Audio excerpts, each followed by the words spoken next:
시험을 좋아하는 사람은 아마 거의 없이 싶습니다. 우리 권모 전우사님의 따님들은 예외이겠지만 시험을 좋아하는 사람은 아마 아무도 없을 것 같습니다. 그렇지만 이 시험 중에서도 특별히 알 수 없는 시험을 보게 되면 이게 정말 어려운 거죠. 그래서 이런 시험 정도는 괜찮을 것 같습니다. 문제은행에 여러 문항 답 이렇게 담아놓고 거기에서 이제 기출해서 문제를 풀게 한다면 뭐 이런 시험은 그나마 이렇게 좀 볼만하지 않을까 싶습니다. 운전면허 시험 같은 것들도 이제 그런 경우이죠. 수많은 문항과 답을 익히면 그 문제 풀 수 있는 겁니다. 예루살렘 공동체에게 하나님 나라를 이루어가기 위해서 느헤미야가 페르시아 바사 제국으로부터 지금 예루살렘에 왔습니다. 그리고서는 하나님 나라 공동체를 건설하기 위해서 예루살렘을 재건하는 일을 펼쳐가고 있는데, 지금 우리가 계속 1장부터 오늘 6장까지 살펴보게 되는데 끊임없이 나오는 이야기가 하나 있습니다. 시험에 대한 문제가 나옵니다. 왜 성벽을 건축하는데 시험이라고 하는 문제가 계속 나오는 겁니까? 이 여러 많은 다양한 시험들을 하나님께서 느헤미야를 통해서 우리에게 일러주심으로써 우리 인생에 다가오게 되는 여러 가지 많은 시험들의 유형을 파악하게 만들고, 이 시험을 그럼 도대체 어떻게 풀어야 될 것이냐에 대한 이런 정답을, 이런 방법을, 이런 것들을 우리에게 허락하시기 위해서 느헤미야에 계속해서 끊임없이 시험이라고 하는 주제를 계속해서 반복적으로 말씀하고 있는 겁니다. 우리가 지지난 시간에는 외부의 대적의 이런 위협들, 물리적인 위협들, 이런 시험을 느헤미야와 이스라엘이 어떻게 감당했었는가 살펴보았고, 지난 시간에는 누구는 땀 흘려서 성벽 재건하고 있는데 누구는 그걸 자기 이익에 호기로 삼는 이런 참 기가 막힌 내부적인 갈등을 또 어떻게 해결했는가에 대해서 살펴봤습니다. 오늘 말씀에 또 다른 시험이 닥쳐오게 됩니다. 오늘 이 시험에 등장하는 내용이 우리 삶에 닥쳐오는 시험과 별반 다르지 않는 것 같습니다. 오늘 이 본문 6장이 시작되는 배경은 그때가 언제였는가, 이 시험이 찾아온 때가 언제였는가, 내가 아직 성문에 문짝을 달지 못한 때였습니다. 성문에 문짝은 언제 달까요? 제일 끝부분에 답니다. 왜냐하면 공사를 위해서 이것저것 자재들 왔다 갔다 해야 되죠. 그러니까 제일 마지막에 문짝 달고 문짝 기울기 측정하고 이게 딱 걸어 잠그면 이제 끝나는 겁니다. 한마디로 성벽 재건이 거의 다 마무리 단계에 이르렀을 때 이 시험이 또다시 찾아오게 된 겁니다. 그 시험은 누가 일으킨 시험인가? 산발랏과 게셈이라고 하는 느헤미야에 반복적으로 등장하는 이 인물들을 통해서 이 시험이 찾아오게 된 겁니다. 그들의 시험은 다른 게 아니었습니다. 악한 모습으로 이 시험이 찾아온 것이 아닙니다. 오라, 우리가 온어평지 한 촌에서 서로 만나자는 겁니다. 만나자는 이유는 도대체 뭘까요? 평화회담을 하자는 겁니다. 예루살렘 재건되고 나서 우리가 이 땅에 같이 살아야 되는데 우리가 어떻게 평화롭게 살까? 한번 의논해 보자는 겁니다. 평화회담을 개최하는 거예요. 그리고 아울러서 이 땅에 대한 이상한 소문들이 좀 있기는 한데 이 소문들을 우리가 어떻게 또 수습해 갈지에 대해서도 한번 정돈해 볼 필요가 있지 않겠느냐. 그러니 어찌 하겠느냐. 우리는 예루살렘이 재건되는 거 별로 좋아하지는 않지만 이왕 거의 다 재건된 거 우리 평화회담 하자. 이렇게 제안했던 겁니다. 그런데 여러분, 온어평지가 어디냐면 지금 저 지도에 보는 바와 같습니다. 온어평지는 예루살렘으로부터 북서쪽으로 한 60km 떨어져 있습니다. 만약에 느헤미야에게 어떤 급변할 만한 상황을 이렇게 당하게 된다. 예루살렘에서 거기까지 언제 쫓아가겠습니까? 게다가 온어평지는 사마리아, 즉 산발랏이 통치하는 지역 안에 속해 있는 곳입니다. 그런데다가 이 온어는 평지, 평야 이렇게 되어 있지만 실상은 이제 커다란 분지 지형인데다가 골짜기까지 있는 지형입니다. 그러니 그 안에는 여러 가지 매복할 수 있는 장소들이 대단히 많습니다. 한마디로 여기까지 오라는 말은 무슨 말입니까? 평화회담을 하자고 제안을 했지만 실상은 느헤미야를 해치기 위한 이런 술수였던 것입니다. 결국 느헤미야 어떻게 합니까? 나 못 간다 그럽니다. 내가 지금 예루살렘 성벽을 건축하고 있는 이 중요한 일을 하고 있는 마당에 내가 이걸 내려놓고 거기까지 가서 너희들하고 말 섞을 이유가 도대체 뭐냐? 난 너희들하고 할 얘기가 없다. 나는 이 성벽 건축하고 예루살렘을 재건하는 이것으로 하나님 앞에 내가 받은 사명 감당하는 거다 하고 거절하게 됩니다. 근데 거절한다고 포기하나요? 악한 세력들, 대적들, 악한 사탄 항상 끝까지 쫓아오게 마련인 겁니다. 이런 시도를 4번이나 했는데 4번이나 똑같이 느헤미야는 나 못 갑니다 하고 똑같이 거절했어요.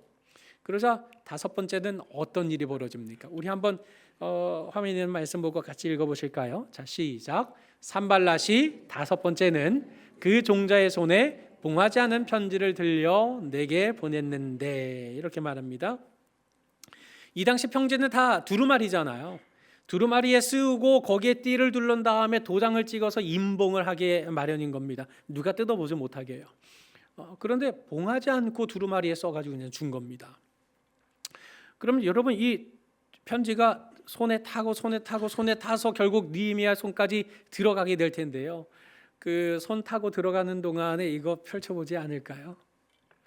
왜 읽지 말라 그러면 더 읽고 싶고 보지 말라 그러면 더 보고 싶잖아요. 도대체 둘 사이에 무슨 편지가 오고 가는 거야? 하고 한 번쯤 이렇게 펼쳐보고 싶은 마음, 그거 다 인지상정 아니겠습니까? 근데 중요한 것은 이 안에 어떤 내용이 담겨 있느냐? 6절로 7절에 있는데요. 이 긴 글의 내용이 무엇인가? 느헤미야, 너의 속셈은 우리가 다 안다는 겁니다. 어떤 속셈이요? 너가 도대체 왜 그렇게 예루살렘을 재건하는 일에 열심을 내고 있냐? 너가 그 땅의 왕이 되려고 하는 거 아니냐? 지금 그 땅 예루살렘 재건 회복을 위해서 페르시아 황제가 허락을 해 주었는데 너는 그걸 이용해서 예루살렘을 재건하고 너가 거기서 왕 노릇 해먹겠다는 거 아니냐? 그러면 페르시아가 너희를 가만두겠느냐? 그렇지 않을 거다.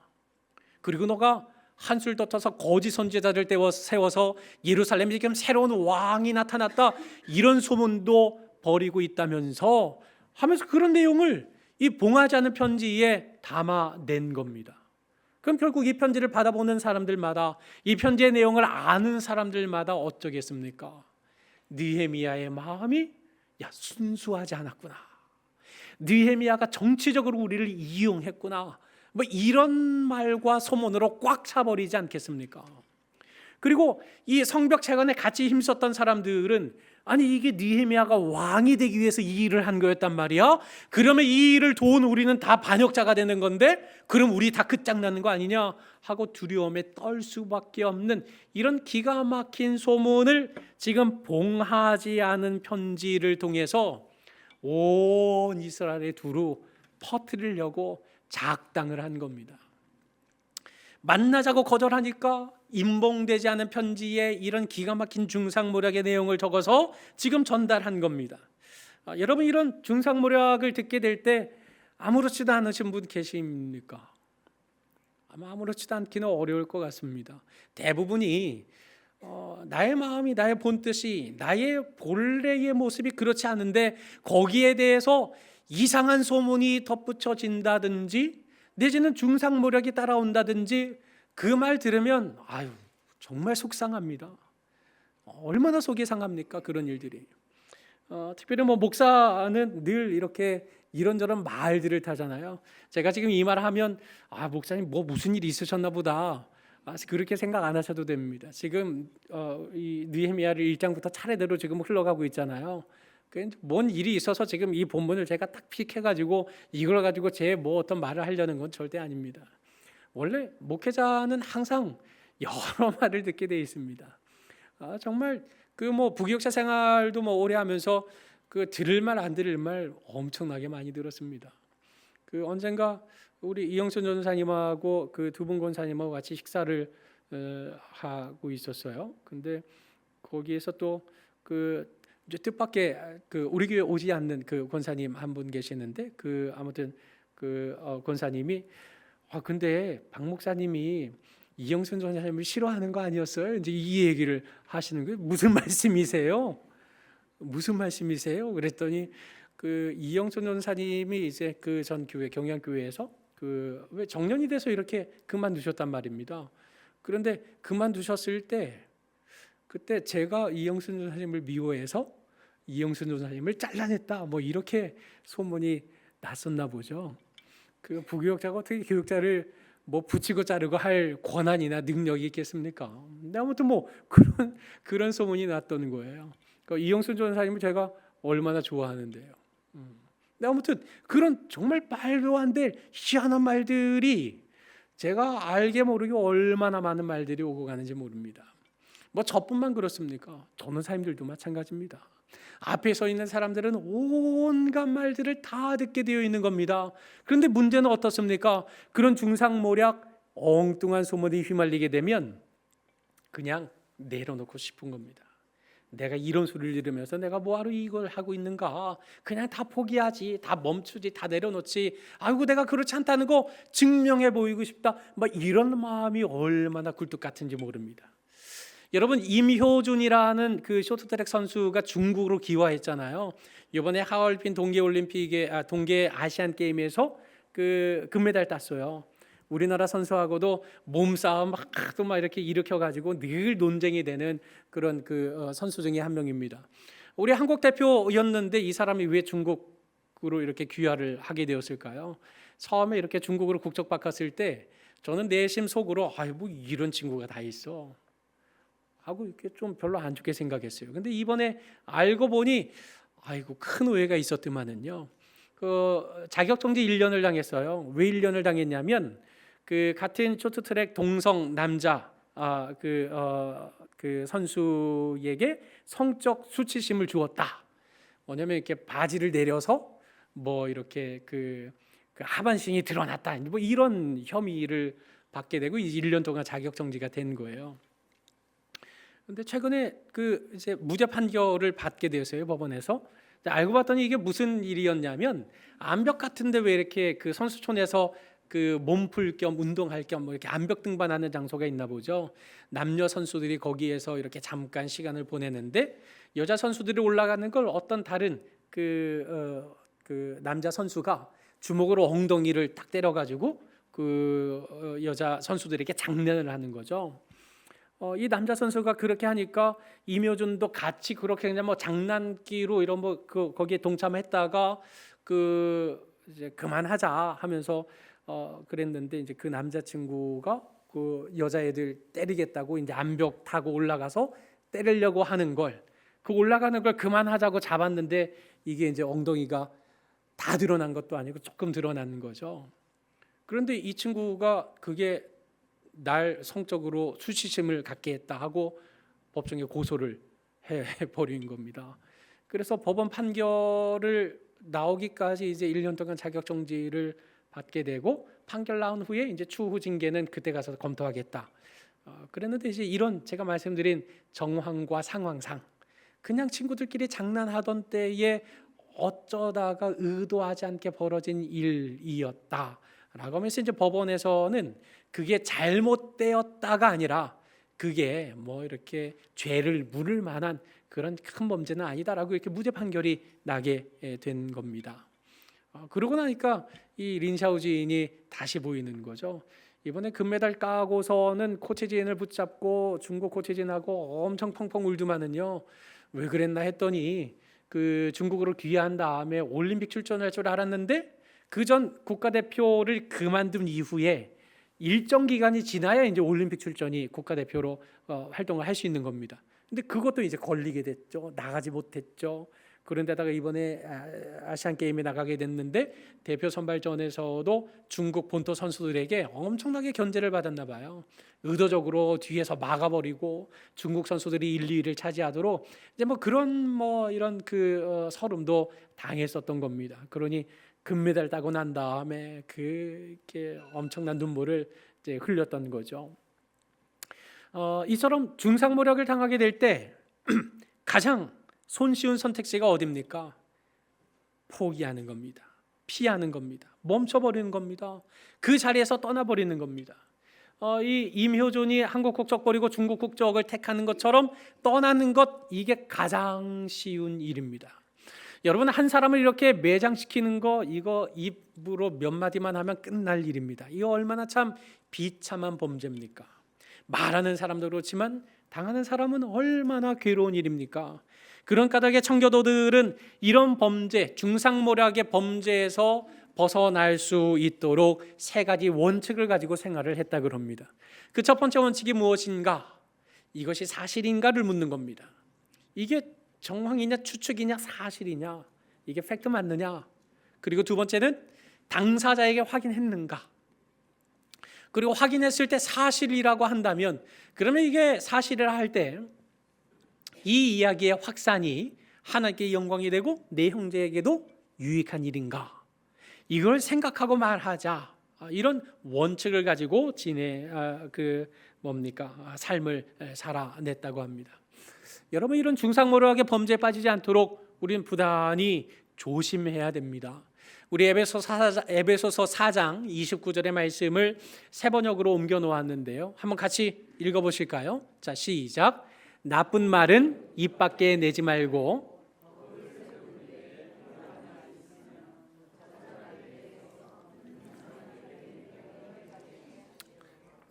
나쁜 말은 입 밖에 내지 마세요. 덕을 세우는 데 필요한 말을 하시는 게 옳은 일입니다. 그리고 듣는 사람으로 하여금 은혜가 되고 힘이 되고 도전이 되는 이런 말을 해야 함이 마땅합니다. 왜냐하면 그 외의 말들은 잠언 6장 19절에 하나님이 다 미워하시는 것이기 때문에 그렇습니다. 그 잠언에 보면 하나님이 미워하시는 게 있다 하고 이제 67가지, 67가지가 있다라고 말했는데 그 중에 반 정도가 입과 관련된 말입니다. 뭡니까? 거짓된 혀, 거짓을 말하는 망령된 증인이 되는 것, 형제 사이를 이간하는 말, 다 입에 관한 것들이 하나님이 미워하시는 것의 반 이상을 차지한다는 사실은 우리가 이 믿음 생활, 신앙 생활하면서 입을 어떻게 조심해야 될지에 대해서 명백하게 우리에게 교훈해주고 있는 것 아닙니까? 교회만큼 말 많은 데가 어디 있습니까?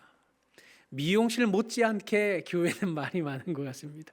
죄인들이 모인 곳이고 다 그 죄인들이 이 죄 많은 세상에서 살아가는 까닭에 죄 많은 이 세상에서의 관점과 가치를 가지고 믿음과 신앙의 사람을 평가하게 되는 이런 기가 막힌 일들이 벌어지게 되니 어쩔 수 없이 이런 말들은 무성할 수밖에 없는 것 같습니다.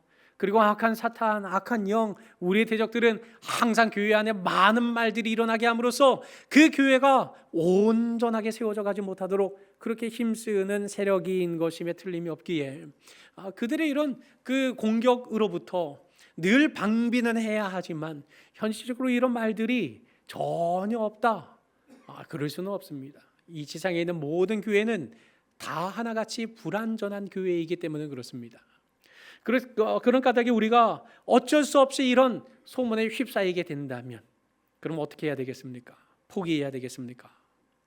아니요. 왜 포기하면 안 되는 겁니까? 포기하는 것은 악한 영, 사탄이 원하는 바이기 때문에 그렇습니다. 우리의 대적이 원하는 전략이기 때문에 그렇습니다. 지금 느헤미야는 딱 그만두고 떠나기 가장 좋을 때였습니다. 그 뭐 문짝 하나 느헤미야 없이 못 달겠습니까?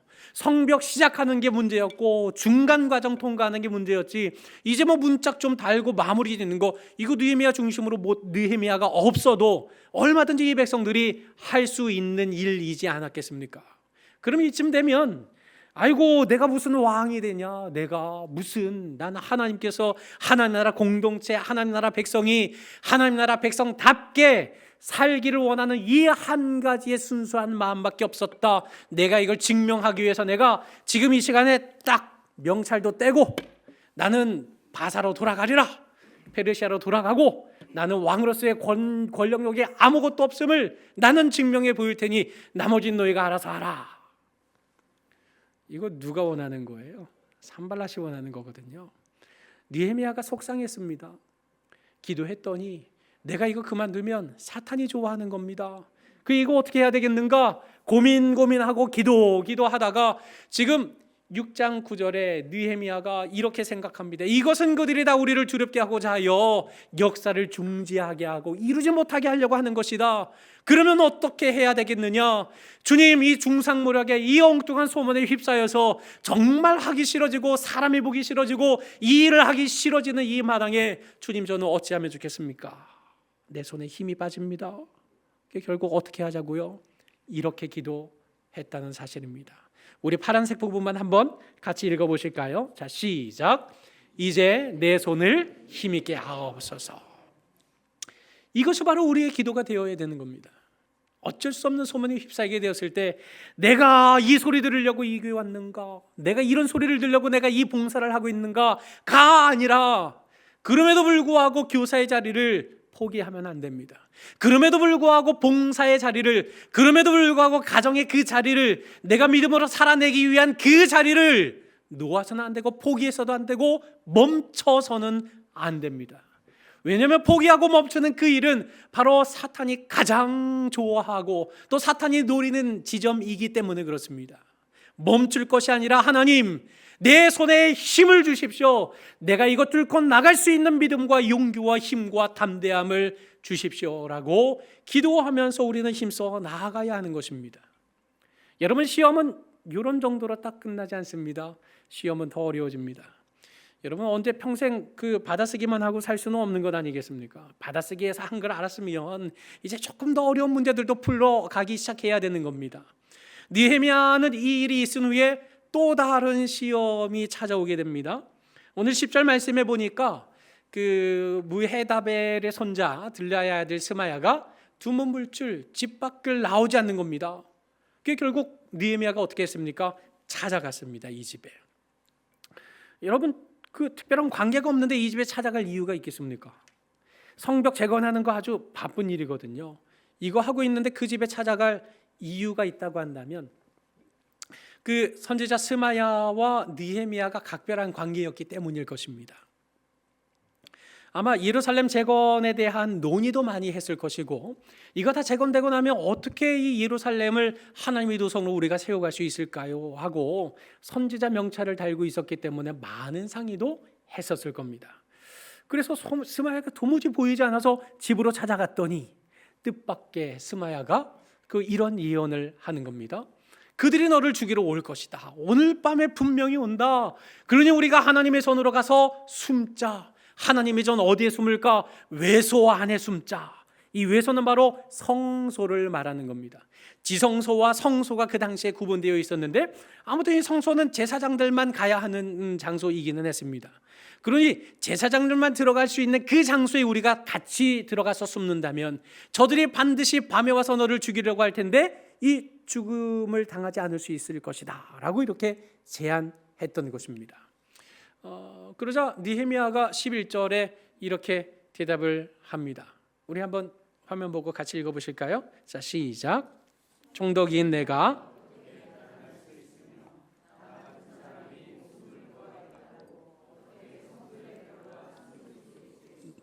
나는 그렇게 하지 않겠소 하고 그의 제안을 거절했습니다.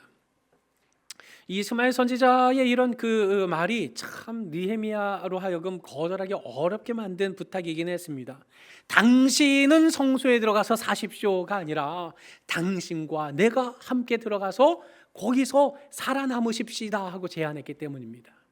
여러분, 나는 죽어도 상관없습니다.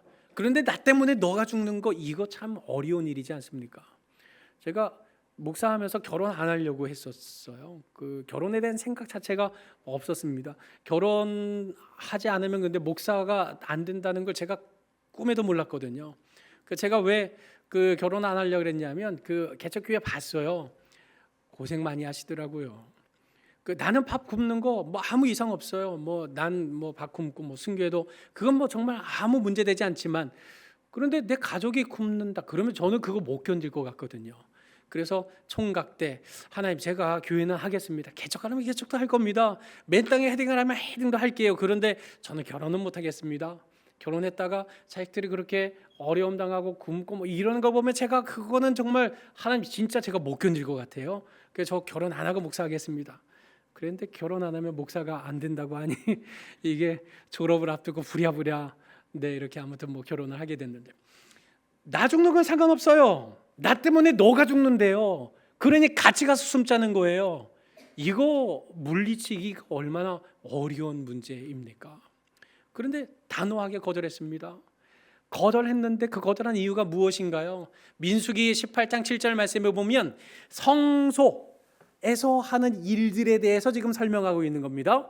그 성소에 너희만 봉사하라고 선물을 주었다라고 말합니다. 다른 사람이 그 성소에 접근하면 어떻게 되나요? 죽임당하는 겁니다. 제사장만 들어갈 수 있는 곳에 들어간다, 죽어마땅한 범죄를 저지른 것으로 여기는 그런 율법에 기록되어 있는 겁니다.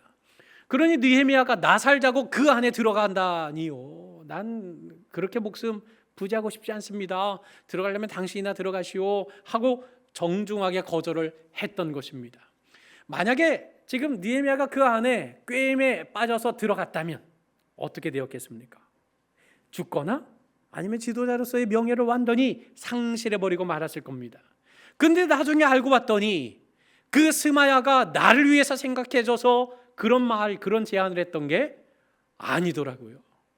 알고 봤더니 도비아와 산발랏이라고 하는 대적에게 뇌물을 받고 그런 거짓 예언을 해서 함정을 파놓았던 겁니다. 여러분, 이거 알게 됐을 때 느헤미야의 마음이 얼마나 기가 막혔을까요? 여러분, 정말 믿었던 사람에게 배신당하신 적 없으세요? 정말 믿고 모든 것 허심탄회하게 다 털어놓았는데 그 말이 칼이 돼서 내 등에 꽂히는 경험 다 있지 않으십니까? 이거는 특별한 누군가의 일이 아니라 많은 사람들, 대부분의 사람들이 경험하는 일이지 않습니까?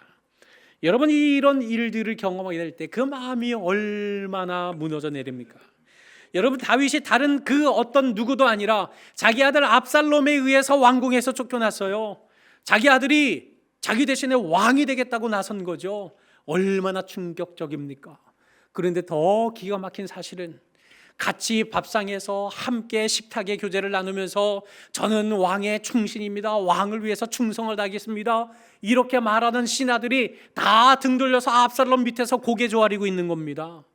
이 다윗의 입장에서 얼마나 인간적으로 배신감을 느꼈겠습니까? 여러분, 예수님이 3년 동안 동고동락했던 제자들 중에 한 사람인 가룟 유다에게 팔릴 줄 그 누가 알았겠습니까? 팔리게 된 그 일이 현실로 다가오게 되었을 때 그 예수님의 마음이 얼마나 무너졌겠습니까? 주를 위해서라면 내가 목숨까지라도 아끼지 않고 바치겠습니다, 큰 소리 쳐놓고 3번씩이나 나는 예수님 모른다 부인하고 저주까지 하는 베드로를 마주하게 되었을 때 예수님의 마음은 얼마나 무너져 내렸을까요?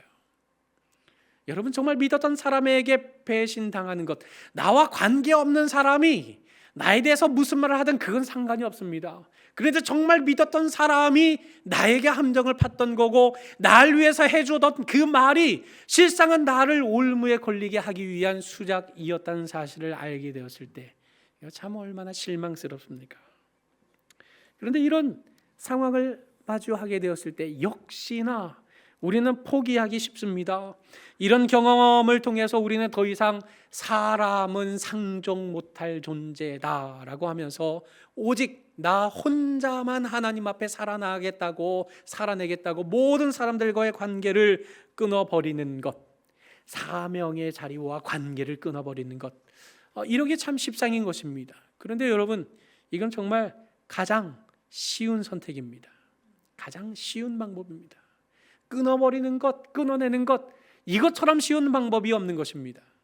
오늘 13절 말씀에 보니까 느헤미야가 그들이 뇌물을 준 까닭은 나를 두렵게 하기 위함이었다, 그리고 범죄하게 하고 악한 말을 지어 나를 비방해서 지도자 자리에서 끄집어내기 위한 술책이었다라는 사실을 명백하게 깨닫고 나는 이런 마당에서 나는 더 이상 일 못하겠다, 내가 누구하고 믿고 말을 나눌 수 있겠는가, 이리 하지 않았습니다. 이어진 14절에 뭐라고 되어 있습니까? 우리 한번 같이 읽어보실까요? 자, 시작. 내 하나님이여,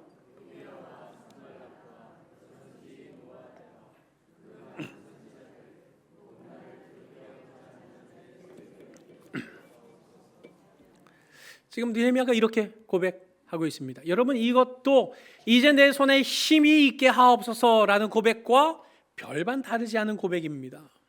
지금 저 악한 자들의 소행을 누구한테 말합니까? 하나님께요.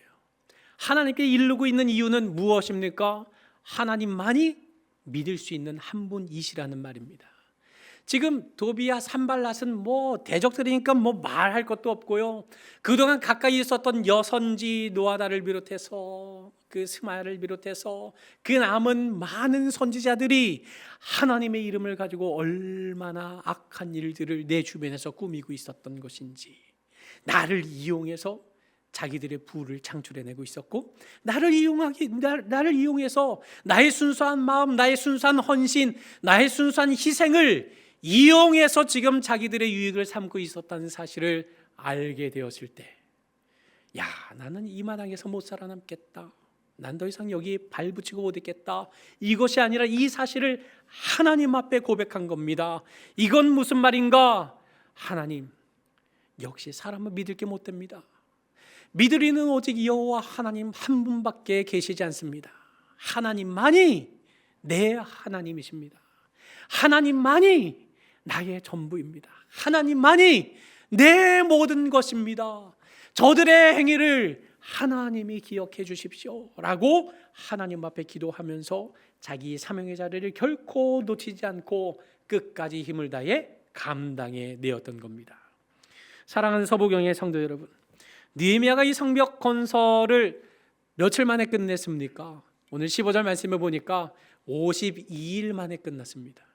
예루살렘 성벽, 아무리 작고 초라한 성전이라 할지라도 그 성벽을 52일 만에 끝냈다, 이건 참 기가 막힌 일입니다. 말 그대로 기적을 써내려간 역사인 겁니다. 여러분, 이 기적을 써내려가는 52일의 시간 동안에 시험이 언제 찾아왔습니까? 초기, 중기, 말기 언제 찾아왔습니까? 때와 시기와 장소를 가리지 않고 언제나 찾아왔습니다. 이제 문짝만 달면 끝나는 이 마지막 순간조차도, 그 마지막 순간조차도 포기하지 않고 악한 영 사탄은 우리의 마음을 헤집고 우리의 마음을 주저앉히기 위해서 이런 기가 막힌 대적을 하는 것입니다. 그런 까닭에 여러분, 시험이 언제 우리에게 찾아올지 모릅니다. 견뎌야 됩니다. 시험을 풀어야 됩니다. 방심해서는 안 됩니다. 여러분, 마지막으로 방심에 대한 영상 하나만 보고 오늘 말씀을 마무리 지으려고 하는데요.